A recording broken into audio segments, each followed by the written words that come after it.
Hey everyone, and welcome to Cozying Up with the Clear Cut, where we get up close and personal with women that inspire us. Today we're sitting down with Denise Lee, founder of Alala, an activewear brand. We talk all about entrepreneurship and the importance of mentorship in your career path. Listen here. Hey everyone, and welcome to Cozying Up with the Clear Cut, where we get up close and personal with women that inspire us. Today, I'm super excited because we are sitting down with Denise Lee. She's the founder of Alala, a luxury athleisure brand. Thanks so much for joining us today. Thanks for having me. I'm so excited. So I always want to know, did you grow up wanting to be a founder or an entrepreneur? Is this kind of what you saw when you were a child? Or, what did you want to be when you grew up? That's a great question. And actually, yes, I did always want to be an entrepreneur. My parents are both entrepreneurs. Oh, really? And, my dad owned a clothing business, actually, a clothing manufacturing business, along with my grandfather. So I feel like making clothing has always been like in our family. And so, he worked his entire career kind of like in this manufacturing space, and now, does a lot of like investing in other people's brands and companies and stuff. And my mom was on the art side, and she ended up being like an art dealer, buying and selling art for different people. So I've always had these like great role models, like growing up being entrepreneurs, and they definitely from a very young age, like encouraged my brother, my sister, and I always to like be entrepreneurial. I don't think they ever forced it on us, but it was like, okay, if you do have an interest in this, like we would support you going in this direction, which, I think definitely led all three of us siblings. All three are entrepreneurs. Yeah, in different ways. So, what do your siblings do? So my sister owned her own chiropractic practice for a long time, and now she does like real estate investing. And my brother started a venture fund. Oh, wow. So, in our different ways, we've all like gone into this. I'm sure your parents are really proud. I think so. I think they're like stressed out too. But, without, I think, their support and their encouragement, I think it would maybe have taken me longer to kind of take that leap. So can you walk us through like your journey on how you ended up founding your company? Like how did your career start? Yeah. So, I always loved fashion. I think that was something that was really interesting, and a mix of both like my dad's like business background and manufacturing background, and my mom's like kind of more art background, and fashion was such a nice mix of those two. So I always loved fashion. I love retail. And so when I graduated from college, I moved to New York, and I started working at Armani Exchange as a marketing assistant. And it was like a really great first job. That's a great first job. It was a tiny team. And so, even me, like 22-year-old me, like I would get to sit in meetings with like the publisher of Vogue and the publishers of GQ. And, it was really like an eye-opening experience for me. And I was very grateful for all my bosses there, who I actually am still friends with, for giving me opportunities to kind of grow in that role. And after a couple of years there, I really wanted to get like a better foundation of like not just marketing, but like all of business, right? Because I did have this idea in my mind that I was like, someday I want to start my own business. I have to know about all these other things. So I ended up going to NYU to business school for 2 years. And at the time, like this was a while ago, it still wasn't like trendy or whatever to become an entrepreneur. I feel like the way that it is like now. And what year was that? That was 2008 to 2010. Oh, yeah. So I think it like became trendy like even like 10 years later, Yeah, totally. And like at the time I was at NYU, like Rent the Runway had just started. Warby Parker had just started. So it was like kind of like the first wave of startups were coming around. But, all my friends wanted to work at Estee Lauder, wanted to work at JP Morgan. And I feel like these days, everybody probably wants to work at a startup. And so after I graduated from business school, I ended up getting an opportunity to work for this very successful retail entrepreneur. His name is Chris Birch.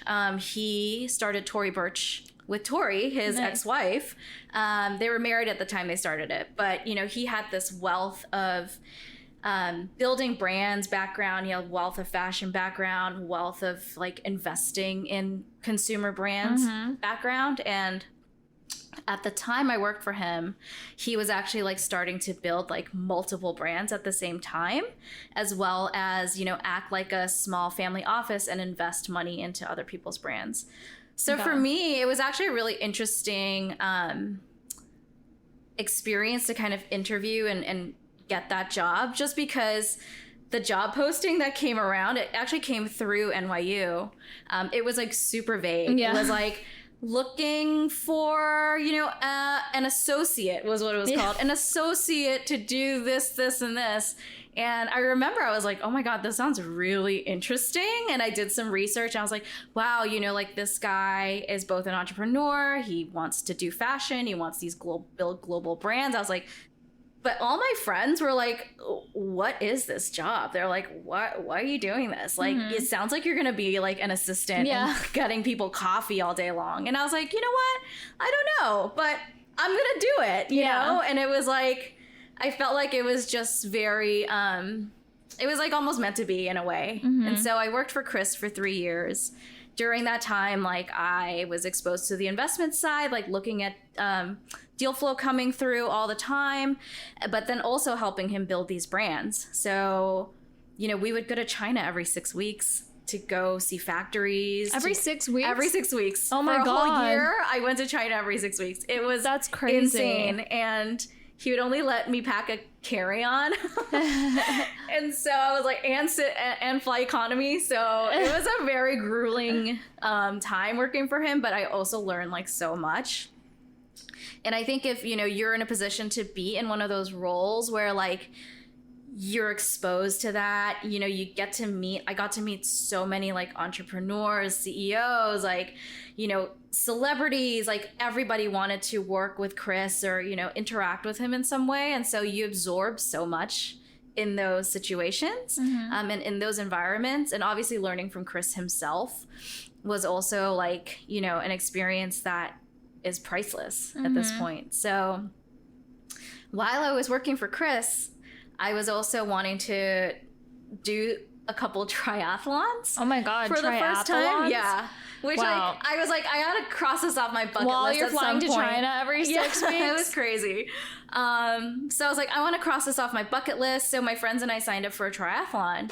And the training's like pretty intense, especially like for me. I didn't bike a lot and I don't swim. So I'm like, okay, I gotta like get on this. And like, because I love fashion and everything, I was like, I'm gonna go buy some new workout gear to like motivate me to go work out and like want to do all this training. But at the time, that was like 2012. There wasn't that much in the market. And so, I went to Nike and I went to Lulu and I was like, this stuff is fine, but it's like not really my style and not really what I get excited about. And so that's when, I started thinking like, oh, maybe there's like a white space in this market for something that's different than like these big brands. And that was when like the idea and concept of Alala came around. And I feel like just through all the experiences that I've had before that, like each one kind of gave me like a building block to like, lead me in this direction. And so I think for me, like it was always, I want to be an entrepreneur, but I don't have my idea. Right? It's always like, what's my idea? What's my idea? What's my idea? And finally, like, this was the idea. And it wasn't like a huge, like life-changing idea, but it was like recognizing like a need in the space. And obviously, 8 years later, like 10 years later, things are very, very different in this space.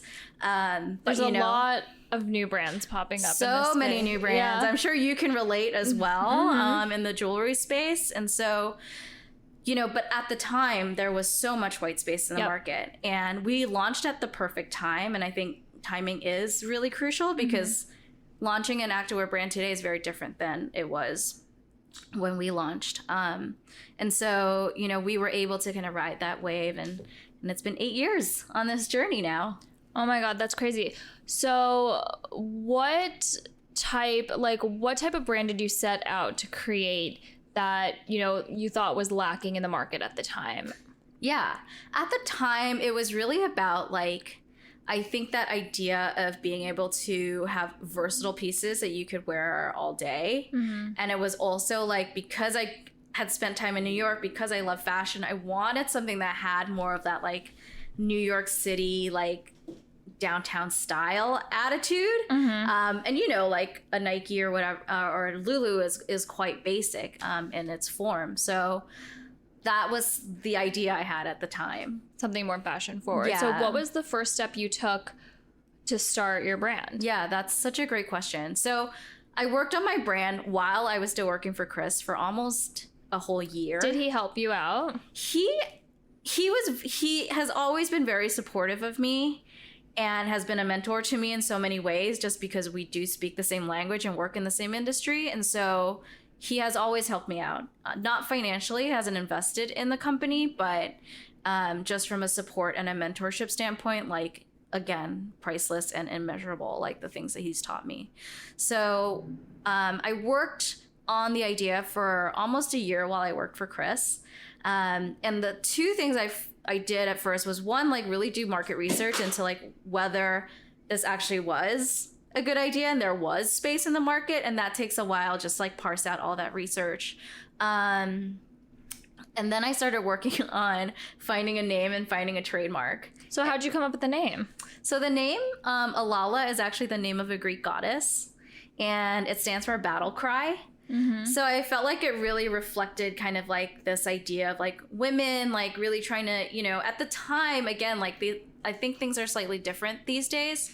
But at the time it was like you wanted to, you know, do it all, right? It was like this idea of like women doing it all. And so Alala really reflected, I think, like, you know, being that warrior spirit or that goddess spirit in women, which is why I love the name so much. Yeah. So first the market and then the name. And then I trademarked and tried to find URLs for all the names that I liked, which is it sounds silly, but it's a very important part of this decision. Like, you don't want to get stuck on a name and then like not be able to get trademarks and URLs for it. Yeah, which is what happened to us. Really? Well, I started it as a blog, and it's like the Clear Cut. So it's like there was like a lighting company called the Clear Cut, you know, so we had to work backwards. We're still .co. Yeah. There you go. Yeah, the workaround. I know. I feel like I read a stat that was like any 5-letter name or URL in any combination, someone is owns taken. it, and like I was trying to buy it for so long, but I literally think the person's like dead or something, because I've been trying to contact them for years. So whatever, I gave up. We're in the same boat. We're alalastyle.com, and we can't get alala.com. Like, somebody has it and won't give it up. So, well, it doesn't really matter So when did you make the like leap to, you know, do it full time? Because I know that's scary. Yeah, it's super scary. I actually like, because I had prepared for it and like kind of had a long runway to prepare for it, like I did quit my job with Chris before we launched. And so there was a year in between where we were like, I hired a designer. That was my other thing that, you know, I did really early on, was find a activewear designer to work with me on this brand. And so we worked for a whole year before. So did you raise like capital before you launched? No. So we are self-funded. Oh, wow. To this day. Wow. Which, you know, takes a lot of, I think, discipline. Like unheard of. Yeah. And like, we did get some friends and family funding, mostly family funding, but, you know, we have not raised external capital. And I think there's good and bad to that. Have you guys raised money? Only friends and family. Okay. Yeah. So we're in a similar situation, but I do feel, you know, at the time it was like Outdoor Voices, Glossier, like all these big brands were raising like tons of money. So I think there was like temptation to go in that direction. Definitely. And that was definitely the time to do it if you wanted to do it. You know, but I was like, I want to have control, and I don't want like people calling me on the phone every day and being like, what are you doing? And like, I think you should do this, or I think you should do that. And so like, that was more important for me. And so, you know, over the last 8 years, we've grown, but we've grown at our own pace. And I think that's totally fine. And, you know, I think we've just been very diligent also about our cash, which is, you know, a mindset. I think that if you've raised a lot of money, maybe you don't really have that same mindset. I think like it's a mindset that people are heading in now. Like when you launch, and even when we did, it was, no one cared about profitability. It was like grow, raise as much money as possible. And like the common sense is like, how does that make sense? Yeah, like totally. Where does that end? Like, what is your goal? And I think maybe because you grew up with entrepreneurs as parents, and so did I, it's like you understand like, okay, when you have a business, you need to make more than you spend, right? Yeah. It's a very simple concept that I feel like sometimes I scratch my head too, you know? Because I was like, wait, how are these companies keep getting funding, but they don't make any money? Like, what is the goal for the investor, you know? And then you have such high valuations, and then like, when are they going to even like make their money back, you know? Yeah. So and I think it's interesting just to look at it from like our industries, because we're not tech. No. We're not, you know, we are a product. We're selling a product, which means you have to buy products. Yes. So it's a different kind of equation. And I'm glad you're like agreeing with me, because sometimes I'm like, am I crazy? Like, am I the crazy one? No, it's really weird because like, I think this is like the common sense path, and like when like no one else agrees with you and you're like, am I doing the right thing? Yeah. Like, but I am totally on the same page. Like, we decided to do that path too because, and I think now like we're seeing a lot of the aftermath of that type of like money being raised, like, you know, for D2C products, and it's not turning out the way that everyone hoped. So I think with the exits that have happened, they're not as big as people have hoped. And I think now that people are talking about, you know, things slowing down a little bit, like I don't think a lot of people might be able to get their next round of funding at a valuation that makes sense. It's way better to have a healthy company that grows like at its pace, that'll be around you know, for a while. Yeah, I think so. Yeah, we're in agreement. Good. Hey everyone, Olivia here. Hope you're enjoying our episode. Our Clear Cut collection features fine jewelry pieces inspired and designed with you in mind. Our collection is ever-changing, and each piece is handmade and made to order here in New York City. Don't forget to check it out and use the code COZY, C-O-Z-Y, for free shipping on any purchase. You went on your own, you launched it. How was that? What was that journey like? Yeah, I mean, you know, how long have you had Clear Cut? I started as a blog in 2016, and then we launched full time in 2018. Okay, got it. You know, it's been a journey, and I feel like everybody says it's a journey, but it really is. I think it's both a business journey and also a personal journey. Yeah. So, you know, when I started, again, like there was so much pressure because like you saw all these other companies like growing so quickly because they had all this money to grow. And, you know, we were kind of growing at our own pace, still really quickly, just because athleisure was such a big trend. You know, we were able to ride that wave really successfully. But there were a lot of like missteps along the way. You know, I had a great team, and honestly, like one of my proudest accomplishments is that like most of my team has been with me for like 6 or 7 years at this point. So, you know, we really built a really strong foundation and a really great team.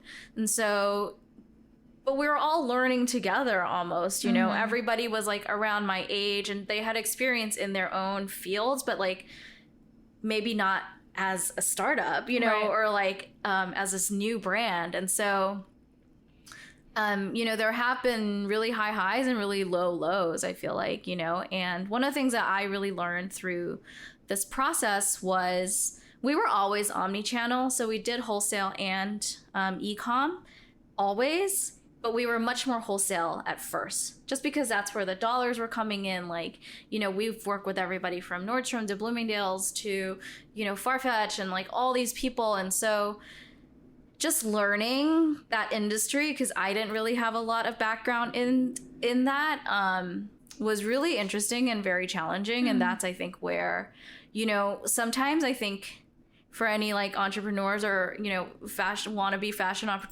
entrepreneurs out there, you know, it might be like so tempting to be like, oh my God, like Nordstrom just placed $1 million order with me. You know, that's amazing. but like kind of the You have to after fulfill the order, right? Yeah, like to have to fulfill that order, like where are you getting the money to make that stuff? Where are you getting the money? You know, you have to learn how to tag everything properly, ship it properly. And then like if Nordstrom gets it and they don't like it, like there's an agreement that they can send it back to you and not pay you. Yeah. So like there's a lot that goes into wholesale that I think, you know, gets glamorized. Like, oh my God, I just got $1 million order from this person. And you're like, okay, hold on a second. Yeah, Like, what does there's that a mean? lot that comes after that too. And so like those are some of the big lessons I feel like we learned along the way. And now we're more direct to consumer. We're more e-com than we are wholesale, which And I you have think a is a better store. mix. And we have a store on Bleecker Street in New York City. So like what are the worst parts of being an entrepreneur and what are the best parts? Yeah. I think it's so gratifying to see people love your product, right? Especially when I'm sure the same as you, like you put so much time and effort into creating something you really love and you really believe in and you really think your customers are going to like. So when I see somebody walking down the street wearing Alala that I don't know, I'm like, that's so cool and so awesome. And I think just being able to always keep your customer like in the forefront of everything you do.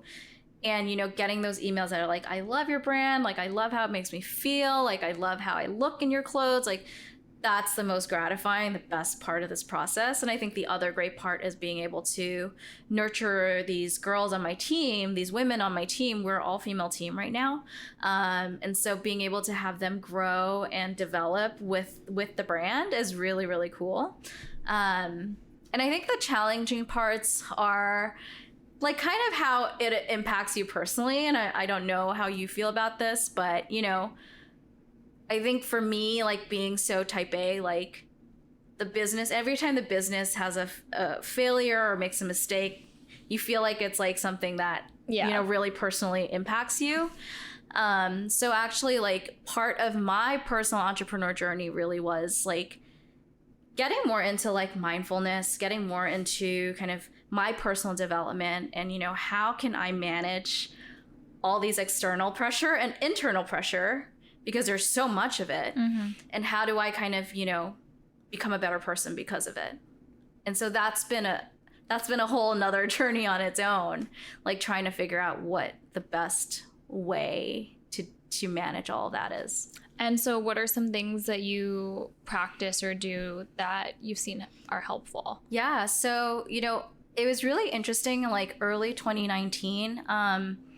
I felt like just so burnt out. Like I was like, oh my God, like the bills are never ending. The problems are never ending. Like everything is just so hard. And I went to a panel. I spoke at a panel and this woman approached me afterwards and she turned out to be like a life coach, a spiritual coach, or, you know, and it was so funny because that was like the moment I needed somebody. And then she showed up in my life. So, you know, thank you, universe.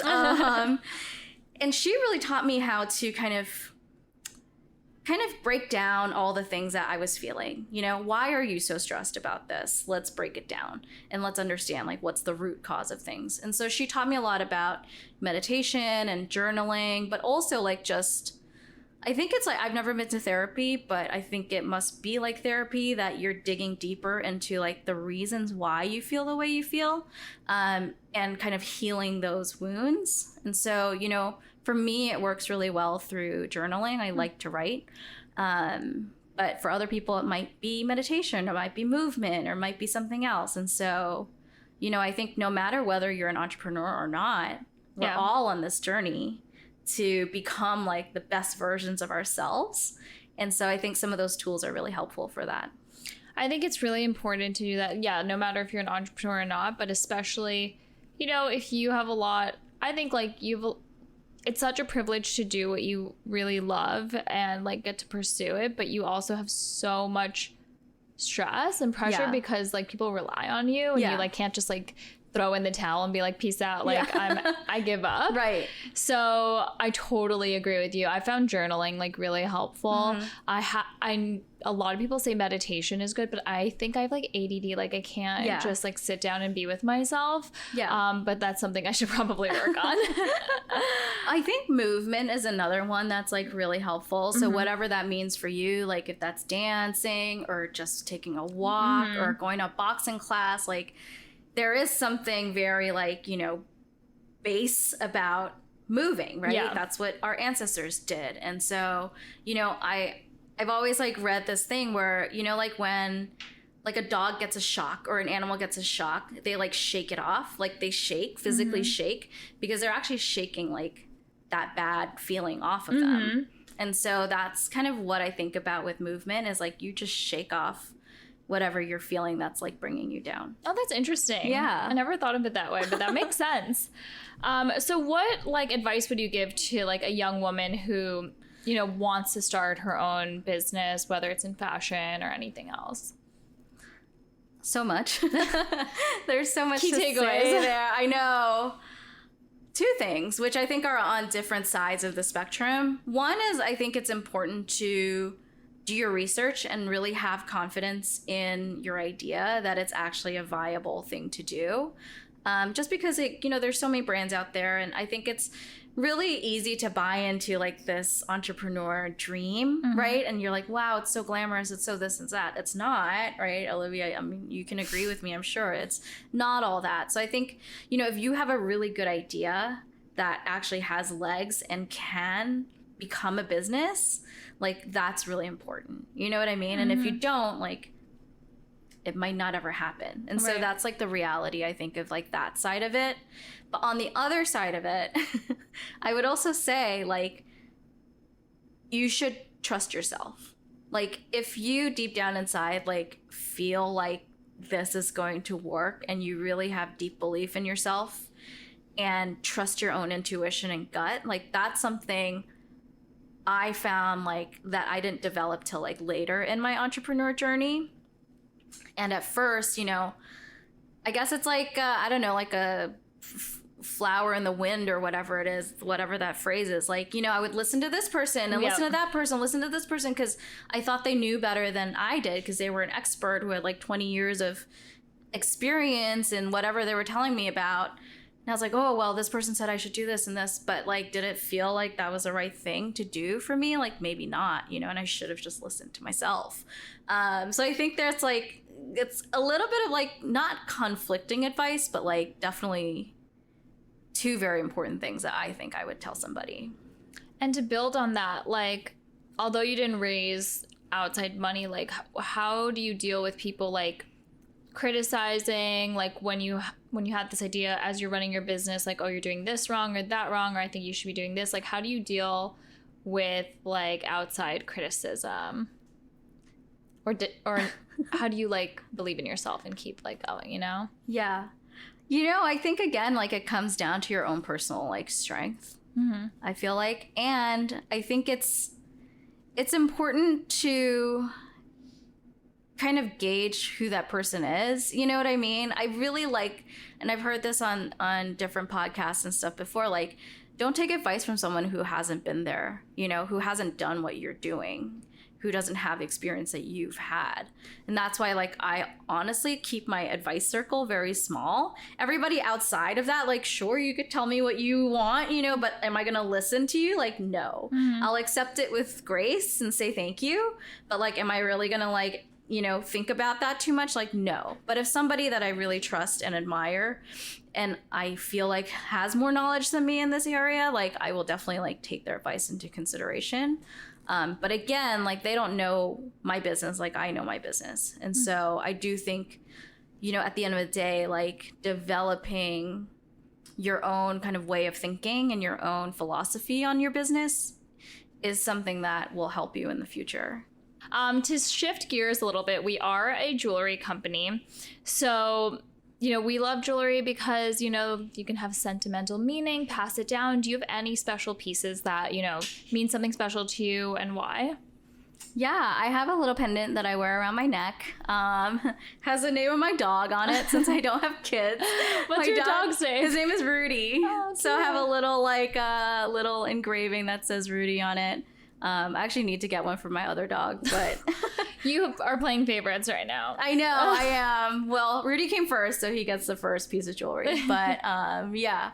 So for me, like, it definitely is a sentimental thing. Like, I'm not somebody who like wears a ton of jewelry, but I think the pieces that I do wear every day like are very meaningful to me. A lot of the things that I wear like are gifted from my mom as well, and so, you know, just thinking about her as I wear the pieces is like really meaningful to me. That's super special. Cool. So tell everyone where we can, you know, follow the Alala journey, shop your pieces, all of that good stuff. Yeah, so you can check out our website at alalastyle.com. The name of the brand is spelled ALALA. And you can also follow us on Instagram at Alala. Thanks so much for joining us today. This was so much fun. Yeah, thanks, Olivia. It was so great sitting down and chatting with Denise. I love hearing about her journey and how she followed her dreams. If you guys could start one company, what would it be?